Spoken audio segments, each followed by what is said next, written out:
Impanakal ti Department of Agrarian Reform Cordillera nga adon dagiti Agrarian Reform beneficiaries ang natulungan dababan iti programa da a condonation of release of mortgage.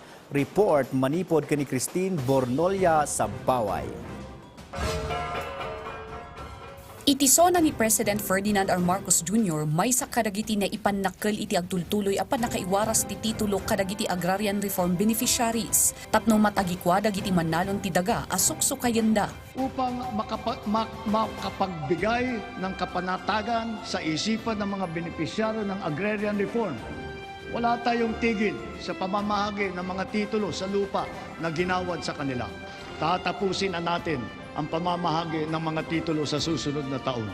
Iti Cordillera dumanon iti 3,000 ken 5 gasot a manalon ti naipaayan iti titulo. 3,000 nga ektarya ti pakabuklan a naipaay. Dumanon pay iti 10,000 ang manalon ti target ti Dar Cordillera a maipaayan iti titulo itaatawan. Sa ngayon, mayroon kaming target itong taon na ito na 12,000 hectares na ibibigay na mga individual titles sa ating mga magsasaka. Impanakilmot lang ti Presidente nga amin nga utang dagiti agrarian reform beneficiaries ket mabayadan babaan iti condonation law. Gayon din, kahalaga sa kanila ang seguridad na hatid ng kalayaan mula sa pagkalubog sa utang.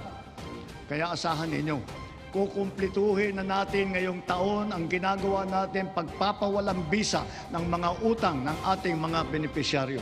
Babaan iti linteg, dumanon iti 3,000 ang manalon ti natulungan iti Cordillera, 169 million ti utang dagiti manalon ti nabayadan.